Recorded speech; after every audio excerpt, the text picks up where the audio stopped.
make sure that I've got it running here. I turned off my music. Yes. Live 103. Very good. Sound good. I mean, sound shouldn't have turned off between last class and this class, but who knows? OBS is weird. Right, so I think we ended on Claudius and Nero last time.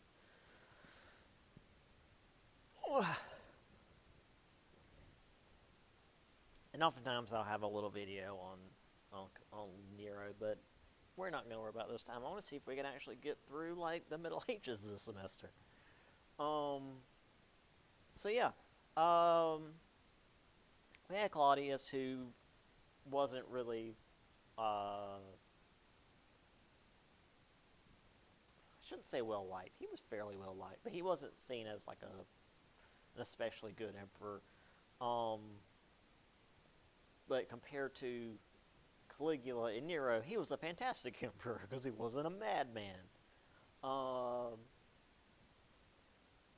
And then, well, Nero. Just Nero.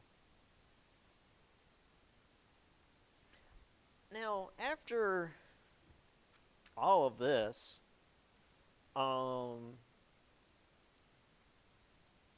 we had the good emperors. So, I mean, technically it wasn't like after Nero. There was, well,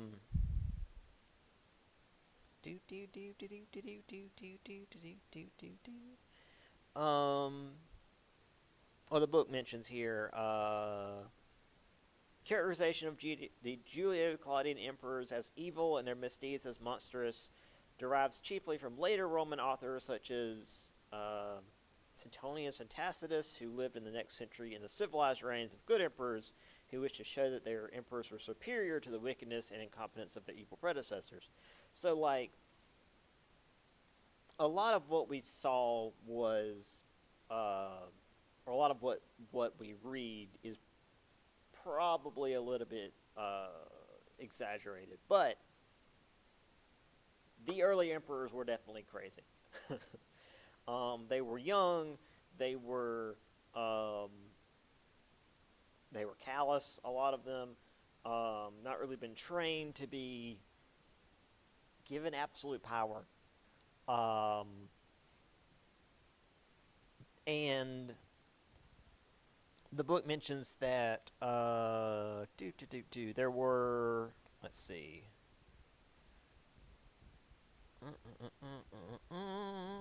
provincial armies were in revolt against Nero. There were 4 generals who claimed to be emperor in the year 49 or 69. Nice. Vespasian claimed power. 2 sons of military men. Yada yada yada. They built the amphitheater or Colosseum, which again, over Nero's Colossus statue. And then Domitian, last and worst of the Flavian emperors. Flavian.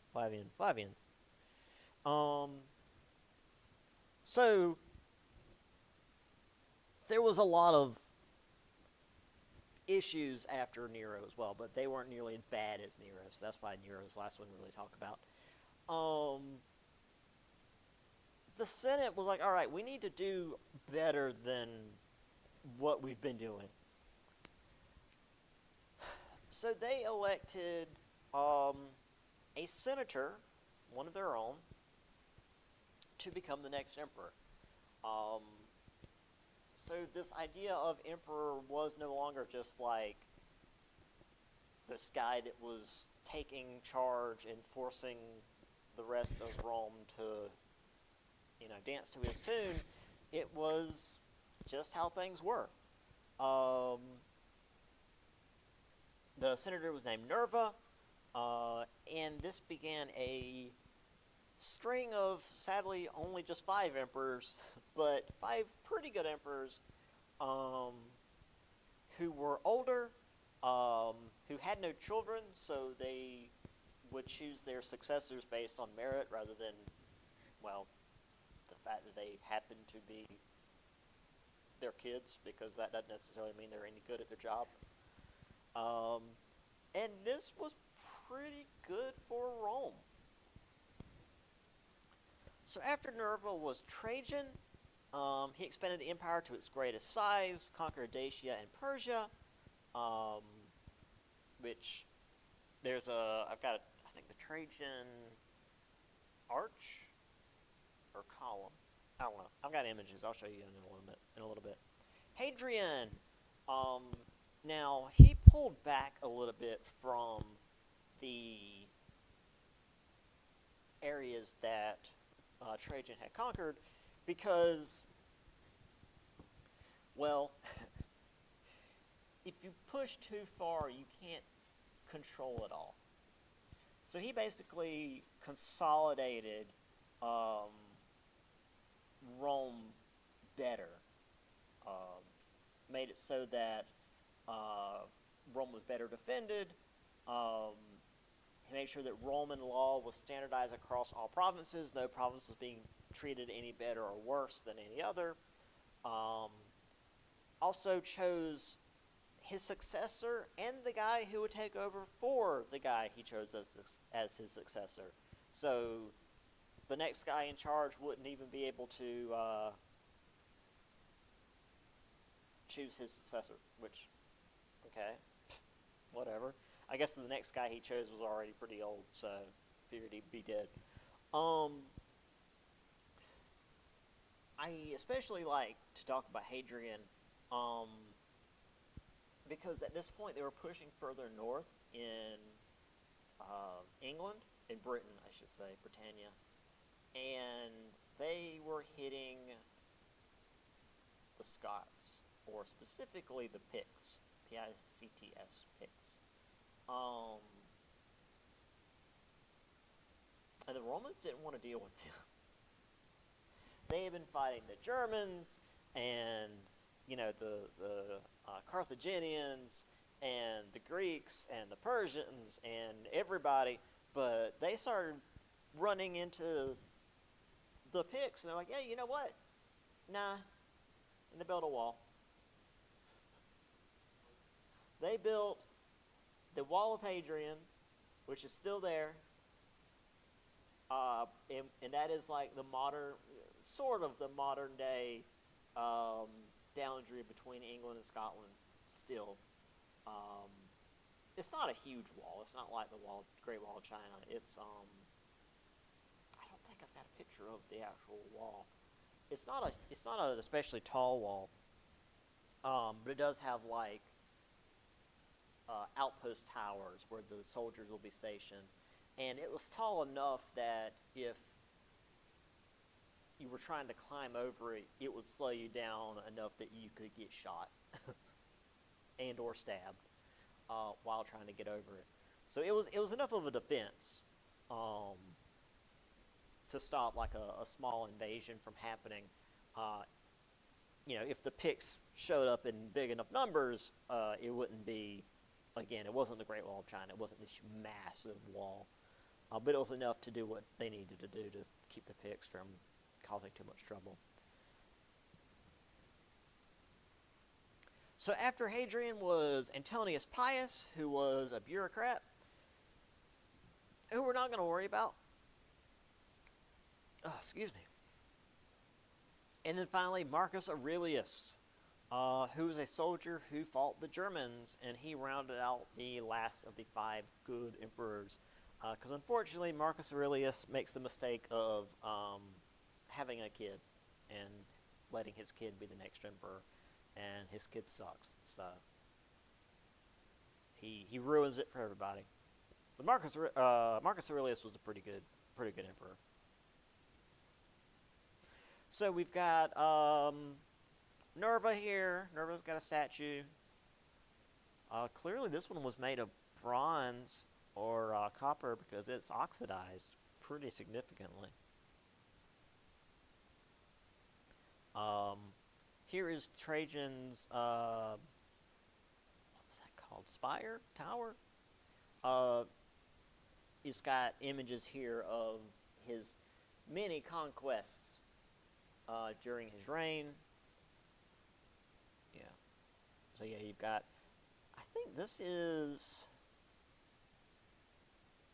I want to say they turned this whole area here into like a cat sanctuary. Because I remember, or it was an area that looks like this. Because there's a Google Earth video where they're like zooming in and zooms into Italy, and then it zooms into Rome, and it specifically zooms into a certain place with like these ruins that look like this, and then it zooms into a specific spot, and it's just like a cat looking at the camera. Anyway, so yeah, that's Trajan, and then here's Hadrian's Wall. Yeah, so there's Hadrian's Wall. There's the boundary between Scotland and England, so it's not quite the same place. It's a bit further up, but yeah, it's considered a World Heritage Site now. It's, like I said, it's still there, but I mean it's not very tall, and it's been what, 2,000 years. It's not overgrown, but it's not nearly as high as it used to be, just from the erosion and the ground gradually moving up. But it's been pretty well preserved.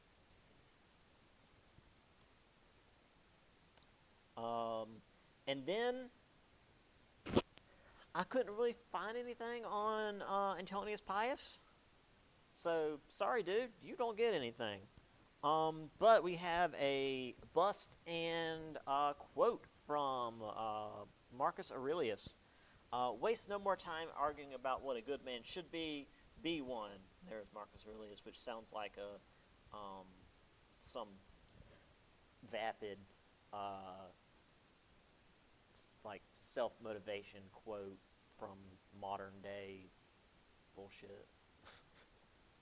I mean, it's probably translated to sound like that. I don't imagine in the original Latin it sounds quite that vapid.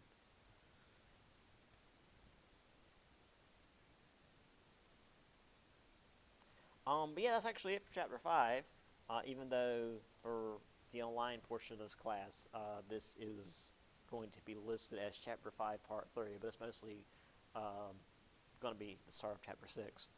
So, the Empire wasn't necessarily better than the Republic, but it was necessary for how Rome was changing. The Republic was better for smaller Rome, essentially.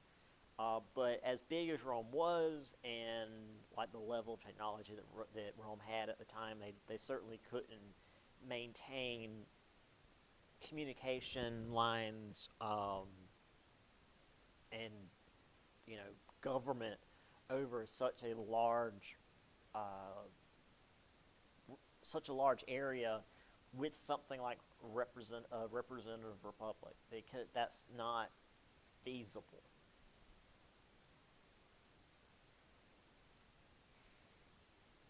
So, while Caesar is well known for really jump-starting the empire, it did get him killed. He didn't last very long at all, realistically speaking. I mean, he did a lot as a general. He took a lot of land in Gaul.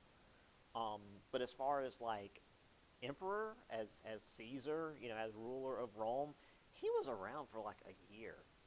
He wasn't ruler of Rome for very long at all.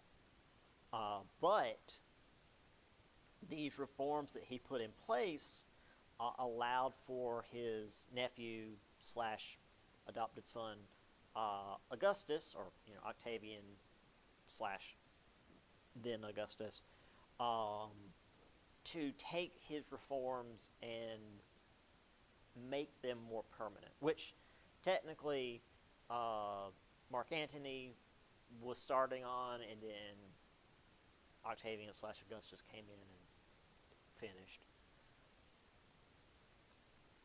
Um, and while the initial emperors were weak and corrupt because Romans didn't know how to rule with absolute power, they were used to having all these checks and balances and things to keep them from trying to rule with absolute power. Even with the consuls having quite a bit of power, they always had something keeping them from going mad. And I mean, as we saw, like even in the late Republic, people were trying to take power and use it for their own gains. But with the emperor, you could just do whatever the hell you wanted, and that amount of power was too much for a lot of these guys. But as we were getting into the 2nd century CE, so now we're going up with the numbers, so we're not BC anymore. Things were stabilizing, and we were starting to get the, quote, good emperors, at least for a little while, that were more interested in the welfare of Rome and keeping Rome stable and prosperous than their own selfish desires. So the empire had a pretty good run for a little bit, and then, like I said, Marcus Aurelius made the mistake of having a kid and letting his kid take over, and well, we'll see where that goes. Which is to say, no, we're good. All right, let's make fun of Marcus Aurelius' kid.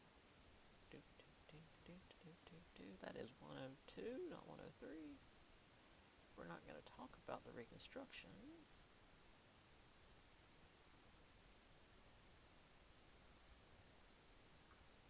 So, I'm just going to walk around with this.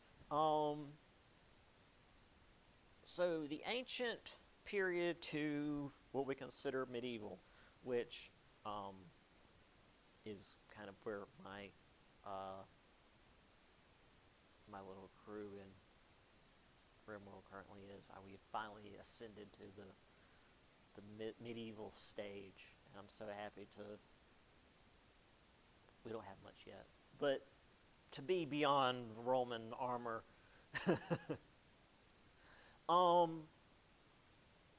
So, the things that created the early Middle Ages, we've got the late Roman civilization, because that didn't just go away. I mean, shoot, Roman civilization lasted well until, honestly, the late Middle Ages, because, we had Constantinople, and that was considered the Eastern Roman Empire, or the Byzantine Empire. Christianity, which continued to grow, and especially once, Constantine showed up. And then the Germans. And then these groups met and often clashed inside the gradually decaying late Roman Empire.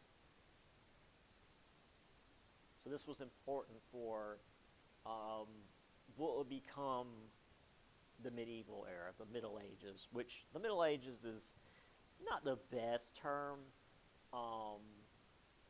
That's due to the Renaissance, because they're like, oh, well, back then things were it's just sort of like a middle age between the ancient era and the modern era, because they didn't know what they were doing, which isn't entirely true. There was a lot of stuff during this period that was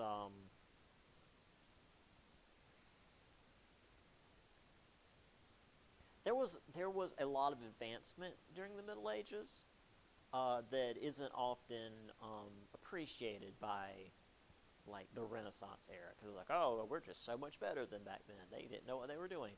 It's because they were looking back at, like, the time of the Black Death and the 100 Years' War, and, like, this general, I mean, because they considered the entire time after Rome fell until, like, the 1400s to be um, the Dark Ages, when I would say like maybe the 1200s to about the 1400s were probably the Dark Ages, because it was bad for about 200 years there, or at least the 1300s to the 1400s. It was real, real bad there for a little while. Um, but like earlier on, and especially towards the middle and late Middle Ages, before the Black Death, like pre-Black Death was pretty good. Um, Now that said, uh, after Marcus Aurelius died in 180, his son took over, Commodus. Commodus sucked.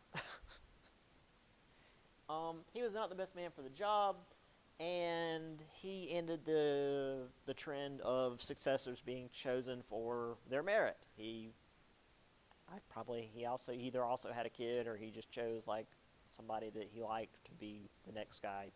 Um, he was terrible. Actually, let me check here. That caught the back of my legs. That hurt a lot. Is he the one that? Oh, I can barely stand. That hurt. Yeah. There's a statue of Commodus as the mythological strongman Hercules. He dressed himself up in animal skins. He had a flirtation with the gladiatorial life, extreme self-indulgence, and poor judgment, eventually led to him being assassinated. So Commodus wasn't just like not a very good leader. He was so poorly liked that he was literally killed because they hated him so much. Well, yeah, but like they didn't kill any of the previous 5. In fact, for the next 100 years, Rome would be in pretty bad shape. Imperial disorder, and it wasn't until Diocletian came to power in 284 and began militarizing Rome that Rome would actually get some level of order back. So, whereas before the army was a tool of the state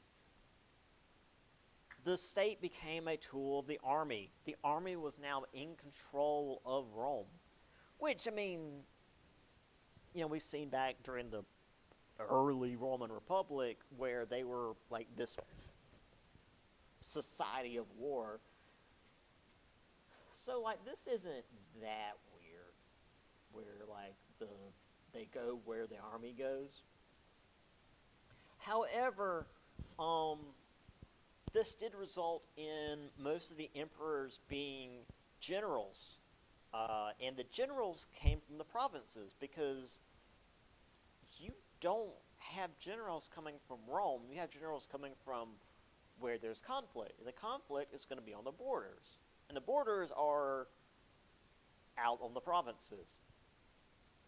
And typically, that means people who were born there. So they weren't technically Roman. You'd have guys that were like more Greek, or hell, even sometimes more German. Typically part Roman, part Latin, but they were not born in Rome. They weren't considered, quote, true Romans, because, people. And the empire started to decline. The economy was becoming unstable because the whole empire was to fund the army. And it's weird that when you put the entire economy of a country, an empire, behind the army, it eventually is going to destroy your economy because you're not spending it on the people.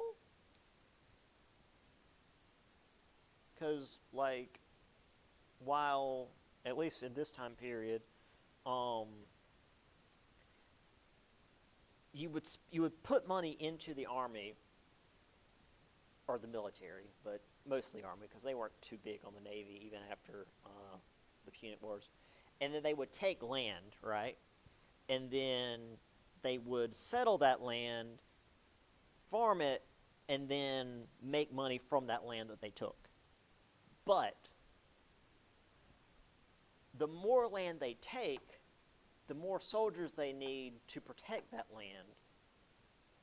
So the more money they need to pay these soldiers, so they need to take more land to pay these soldiers, but the more land they take, the more soldiers they need, and it's just an unending cycle.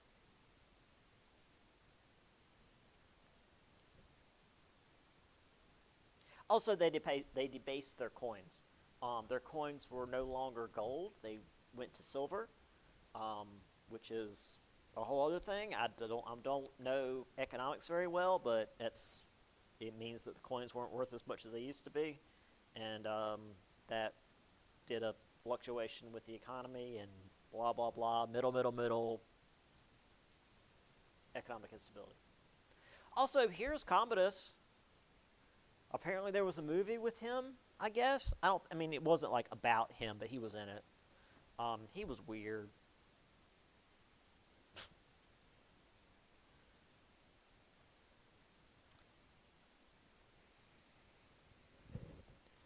So, the economy wasn't the only thing that was unstable. In 50 years after Marcus Aurelius, Rome had 9 emperors. So in 50 years, 9 emperors, that's, for a lifetime position, that's a lot of guys. Only one of whom was not assassinated.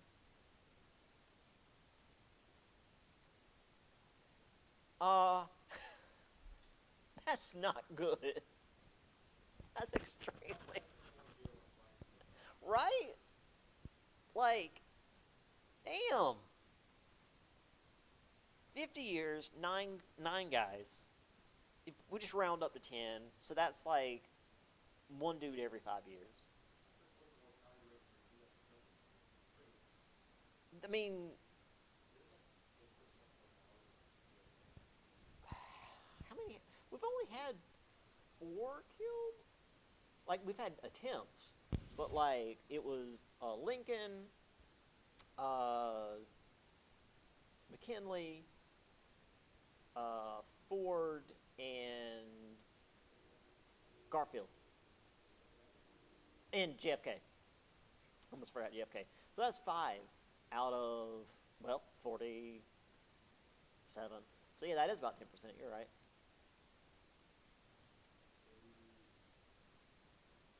A little over 10%. Oh, well, yeah. I mean, yeah, death in office.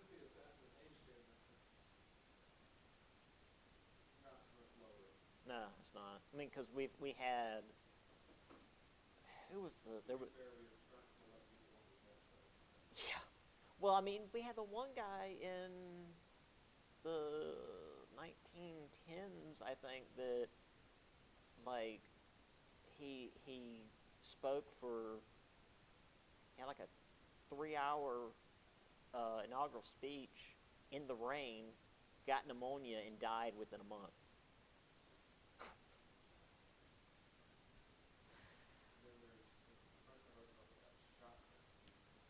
No, that was Theodore Roosevelt.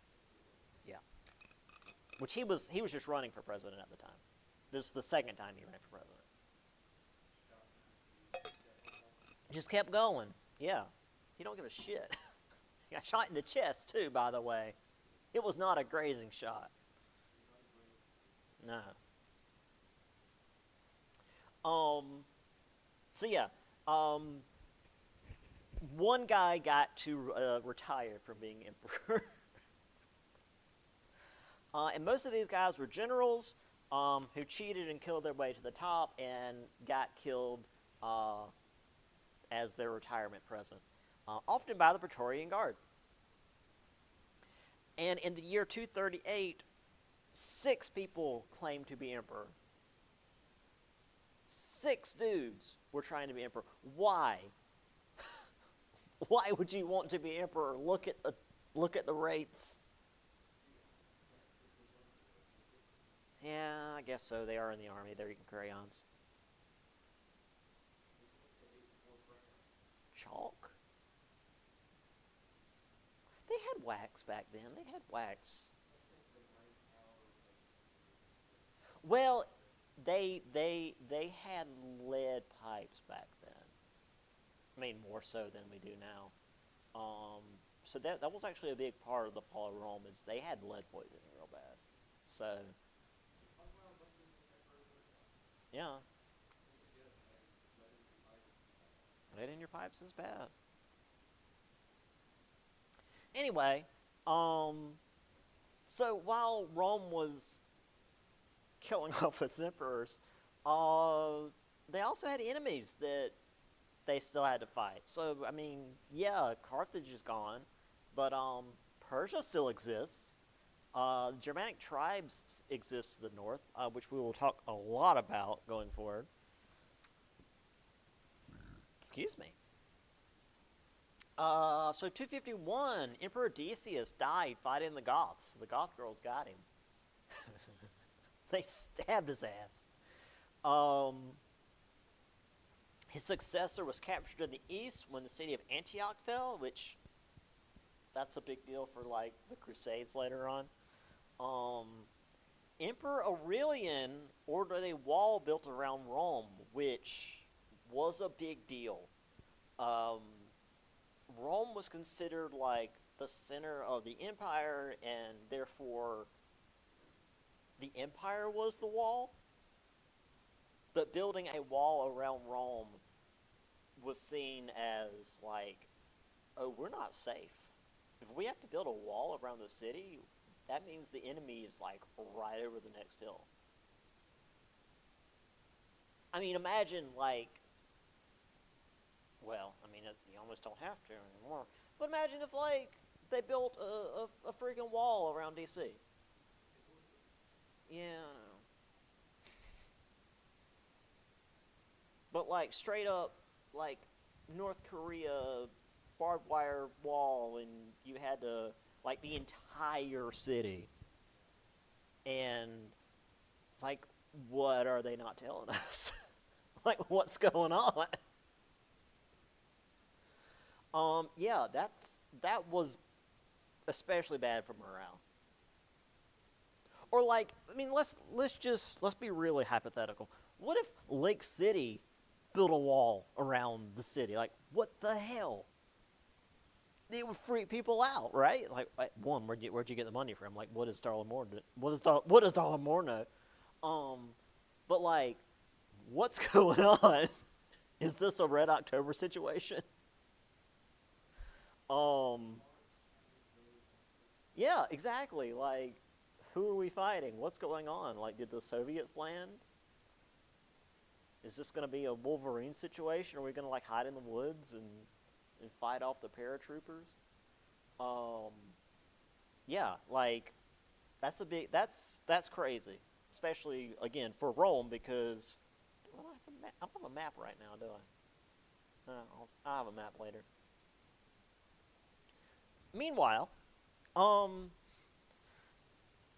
Christianity was technically still illegal in Rome, but I mean it was illegal like all the other religions that weren't legal in Rome. So it wasn't like,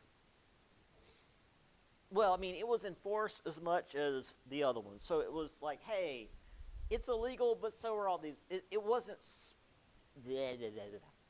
It wasn't specifically being singled out. Is what I mean. Like Judaism was technically illegal in Rome because it wasn't worshiping the emperor. Any of the other religions from like the East that weren't specifically worshiping the dead emperors, which I imagine they probably skipped a lot of the bad emperors. Like, no, let's just stick with Caesar, guys. Um, However, there was some degree of toleration depending on the emperor, which was both good and bad, because if you had an emperor that was very, very tolerant, it's like, yeah, you guys can do whatever the hell you want. Um, People could be more open and practice as they pleased. And then if the next guy cracked down real hard, you were now a known quantity, and they would come after you. So, um, it was it was dangerous because like it was good when the emperor was cool with it, but you don't know who the next emperor is going to be, and you don't know what he's going to be like. So, you know, it's like when the laws change all of a sudden because you got a new brain rot in charge, and they just like change the laws willy nilly. So early on, most Christian doctrine was oral. There actually wasn't a lot of writing, a lot of stuff written down early on. Um, but by the third and fourth centuries, they started writing stuff down. So like the earliest Gospels, I believe, were from like 80, 90 CE. Like that's the earliest we've been able to find. Like they're almost a century after the death and resurrection, supposedly. Um, but most of the writing, now granted, Old Testament, that's already there. That's all Judaism stuff. But like New Testament is specifically Christian writing. But by the 3rd and 4th centuries, which is technically 200 and 300 CE/AD specifically, they began writing stuff down in a codex, which is specifically a book rather than papyrus scrolls, which is amazing to me that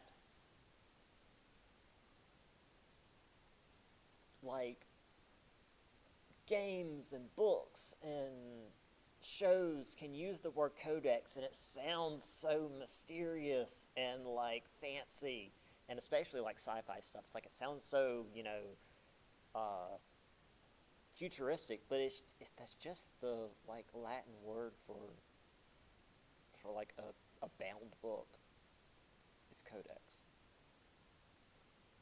And that's just specifically a book that's bound like a book, like modern books, rather than a papyrus scroll. That's it. That's all that is.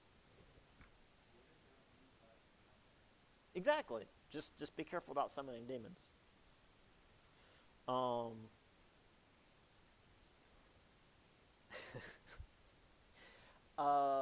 so you had Gnostics.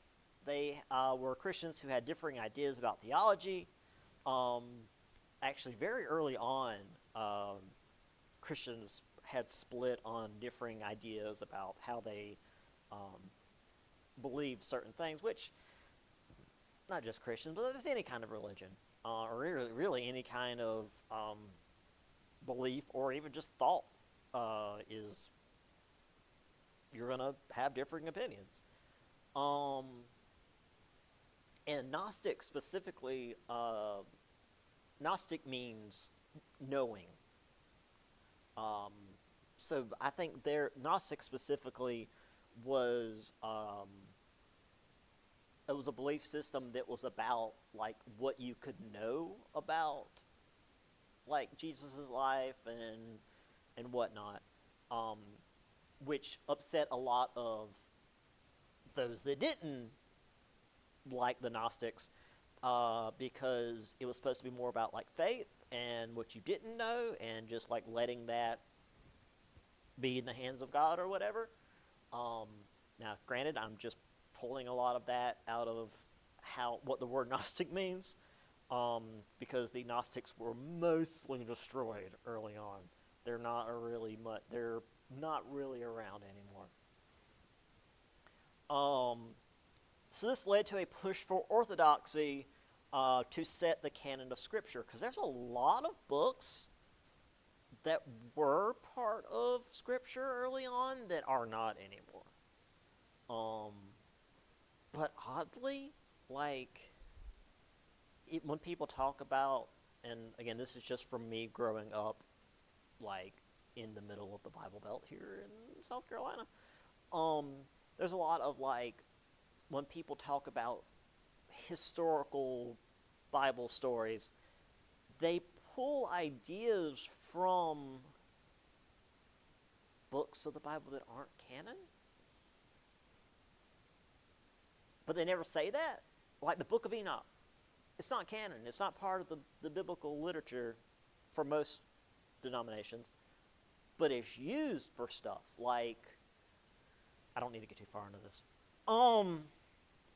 It's used as justification for the flood, for example. I don't need to get too far. I'm going to get in trouble. Compared to past religions, Christianity had a few main differences. The book gives us the 4 B's. Why the hell not? We're going to do alliteration. Their religious leaders were called bishops, because again, this is very early Christianity, so this is like proto-Catholicism. Again, their religious scripture were books, which is to say codex, as opposed to oral traditions, which, again, early on it was all oral, but hey, maybe we should write crap down. It's easier to keep things straight when it's all written down.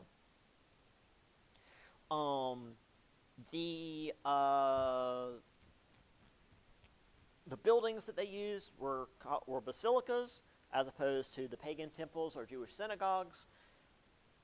I think I've got an image of like what the basilicas, how they were shaped. There's a specific like basilica shape that evolves over time. It's not super different from like modern, even Protestant churches are definitely different from Catholic churches, but they share a similar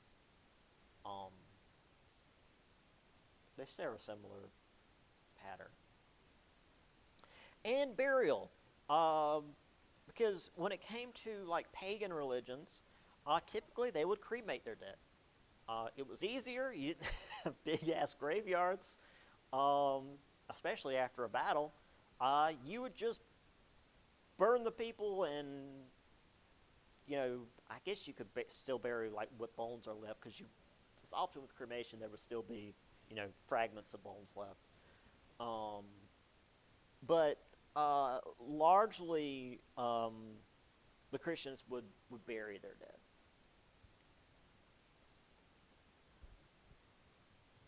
So the belief was that bishops were direct heirs of the apostles, and they were supposed to be equal in power in terms of, well, not power, but like authority. But very, very quickly, as Christianity goes from being this like underground religion where they have to hide and sneak their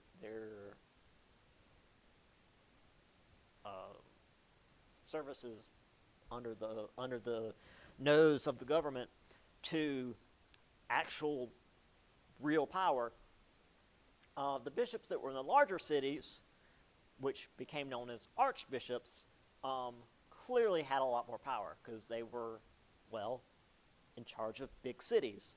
And when you're in charge of lots of people, you're in charge of lots of money. So, yeah, the archbishops have a lot of power.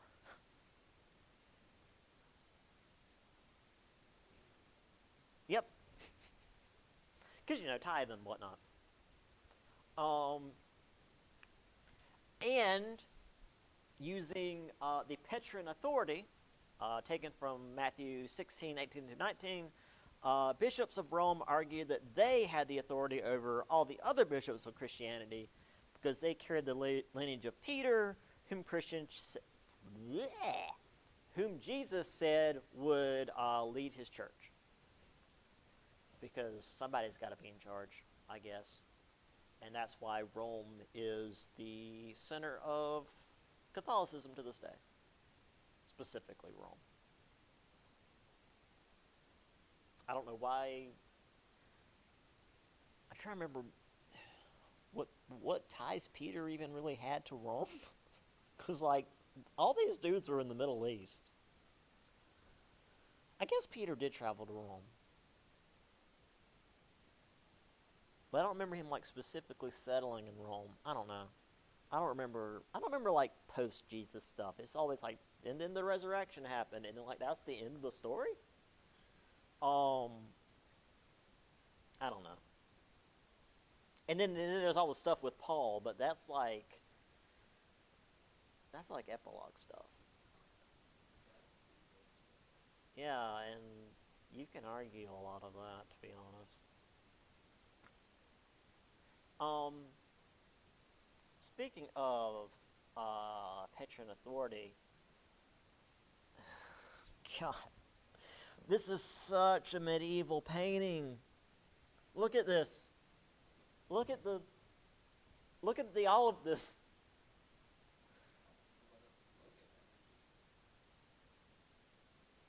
Look at the horse. Look at the people. It's so good.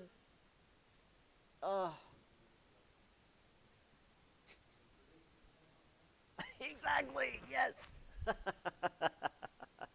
Now specifically, this is the I think this is the donation of Diocletian, where supposedly, I think it was donation of Diocletian, where Diocletian supposedly gave the papacy all this land, which he didn't. But it was claimed later that, oh yeah, well the Emperor of Rome gave the papacy all this land, and that's why the papacy, like, there was literally the papal states. Like today, it's just like there's the papal palace in Rome, and they have land that is considered like a separate political state where they can rule them. Like, they're not considered under Roman authority; they're considered their own little thing. But that's like because Rome is letting them do it. But it used to be they had their own little kingdom, the Papal States, which was like a chunk of Italy, which they claimed was because Diocletian gave them all this land. But then in the Renaissance era, a dude goes back and is like, hey, you forged these documents. These are fake. Yeah, we'll get into that later on. So here's some early books. Obviously, they didn't have the glue and crap we have today, so they just like tied the pages together. You did what you could, but I mean, it worked.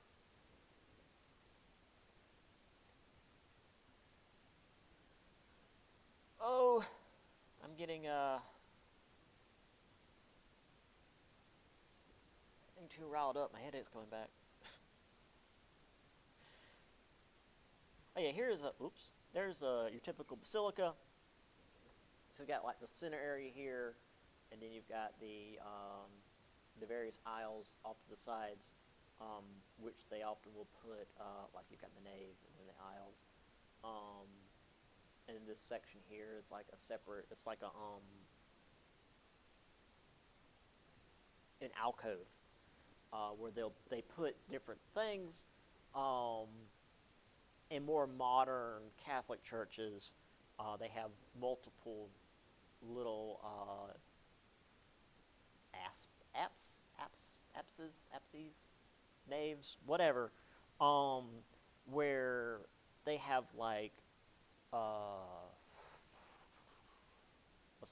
altars to the various saints. And if it's a decent sized Catholic church, well, not even decent sized, but if it's if it's a proper Catholic church, they have the Stations of the Cross, where it's 12, and it's like different. What do you want from me?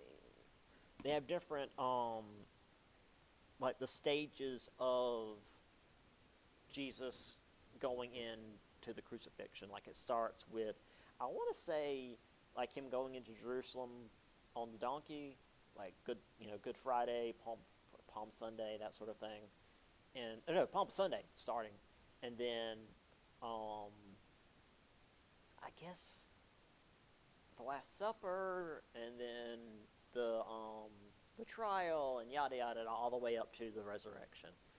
And that's like a mini pilgrimage, which we'll get more into as we get into the Middle Ages. But that's how the Catholic churches are typically set up. This is just very early. And there's some graves, normal things to dig up. They're almost 2,000 years old. This doesn't count as grave robbing, right? It's archaeology. As the eternal question, how much time has to pass before it's how much time has to pass so that it's archaeology instead of grave robbing?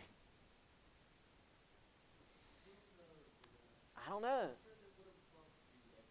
Yeah, let's look at these bones.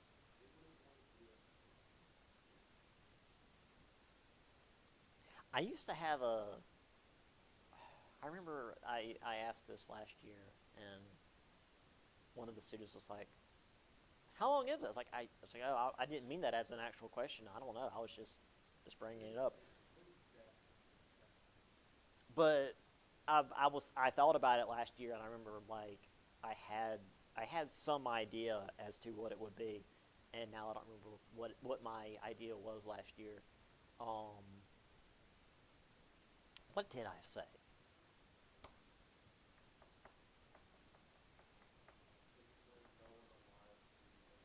Maybe? No, that wouldn't be good. That wouldn't be enough for me. Well, I mean,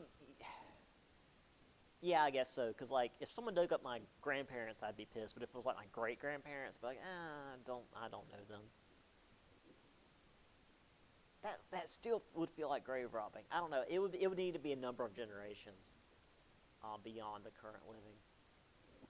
I think mine was like they needed to be dead for like at least a century,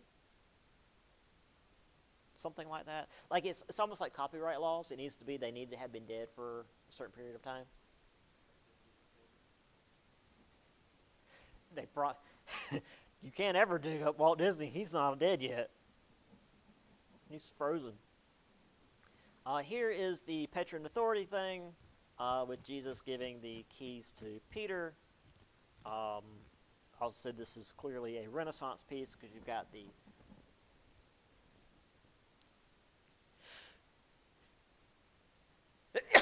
woo, excuse me. You've got the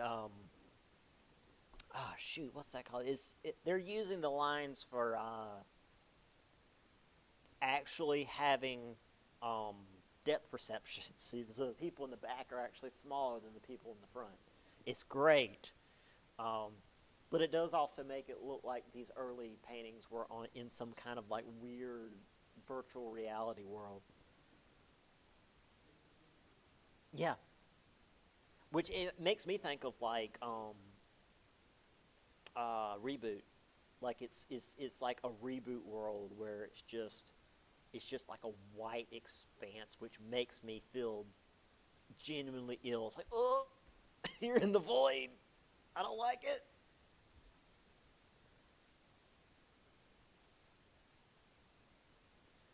All right.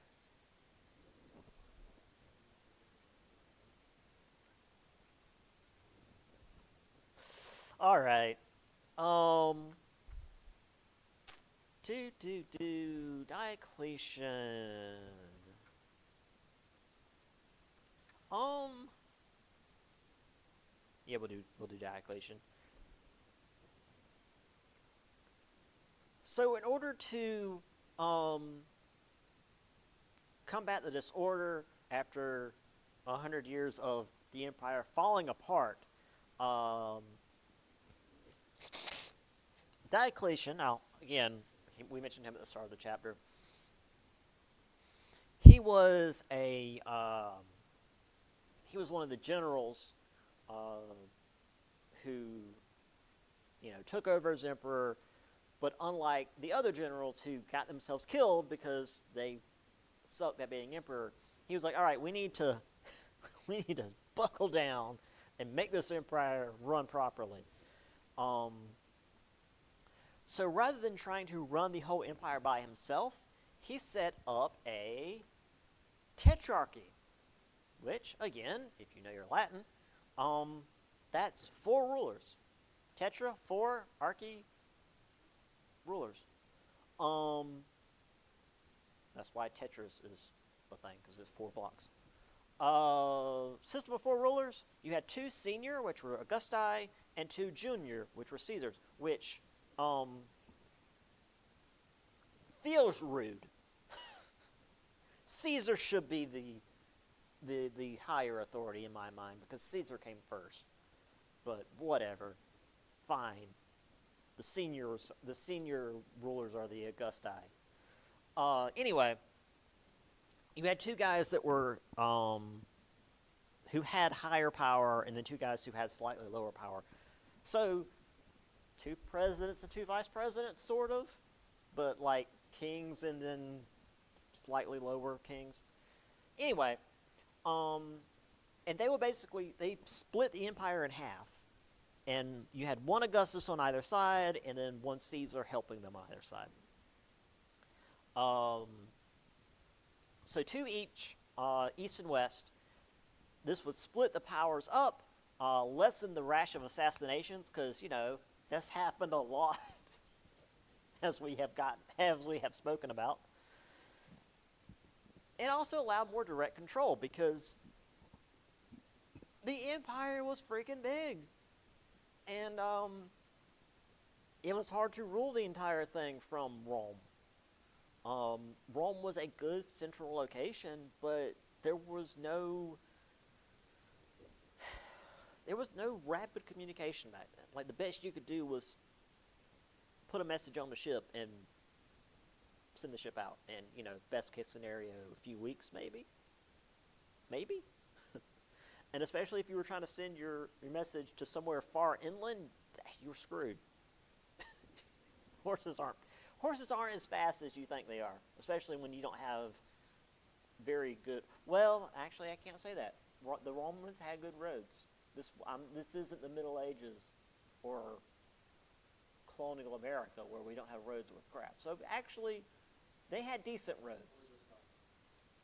Or just now, yeah. The roads up north are worse than they are here. They are so bad.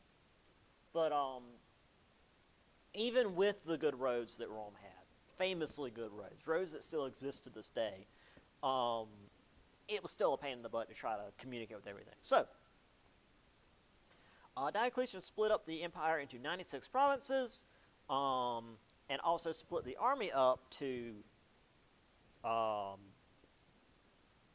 and also had the army split up into hierarchies of merit, rather than rulings of birth and heritage. So, a general in an army was no longer going to be son of so-and-so inbred asshole anymore. It would be someone who actually has skill, which historically is better for an army.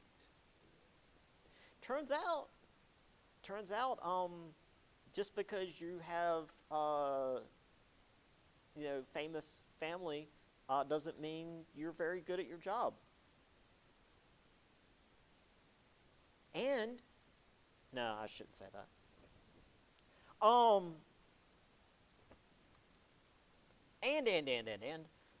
Diocletian also wanted to standardize Roman religion because he saw the more tolerant of religion they were, the more religions popped up, and he felt like that was causing discord within Rome. So he renewed persecution of Christianity, which of course was causing issues for Christianity.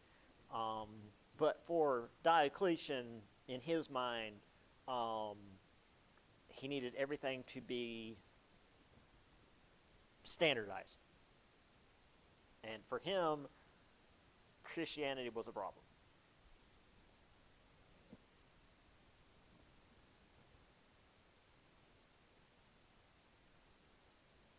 So here we have probably one of the better maps I've got for this class. So you have the district of Constantius as Caesar. So you've got Britannia and essentially Gaul. Maximus as Augustus, which is Italy, Northern Africa, and Spain. Galerius as Caesar. So you've got basically Greece, the smallest amount of land, but Greece is a pain in the ass, so you got to have somebody watching over Greece. And then Diocletian as Augustus over here in the east, with Egypt and essentially Persia. Which really, this does a good job to show the order of importance, in my mind, of the regions of Rome. Because if Diocletian is the one who made the tetrarchy, he's going to be the one that's going to be in charge of the most important part. Like, even if it's, oh yeah, well, the two Augusti are the most important, right? Well, he's still going to be the most important. But he's not in Rome, he's over here. So this is clearly now considered the most important part of Rome, because this is where all the money's coming from. Rome is, of course, still considered important, so this is where the other the other Augustus is. And then you've got like the wild lands still of Rome, Gaul and Britannia. So yeah, we still need someone to watch over that.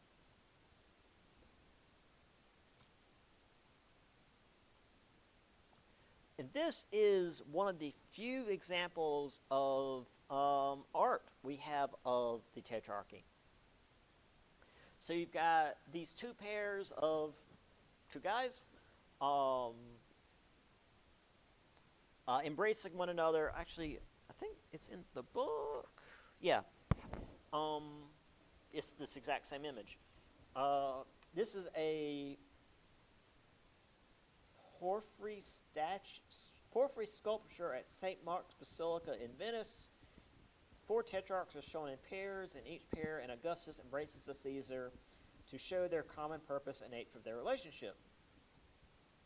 Pairs of tetrarchs also signal that one pair governed half the empire and the other pair the other half. In this way, both the eastern and western parts of the Roman Empire were alerted that each possessed its own duo of dedicated emperors. Ugh. So yeah, this was the new way to govern Rome, to break it up into parts that were easier to govern and to run without having to have one guy in charge of everything. And then Constantine breaks everything, but we'll talk about that later. So yeah, we'll get into Constantine on Monday, because Diocletian, very important, very important in terms of his creating stabilizing Rome, and then the Tetrarchy, and then Constantine comes along and breaks it. But also Constantine is the one that creates the Christianized Rome that affects like the entire world going forward. So yeah,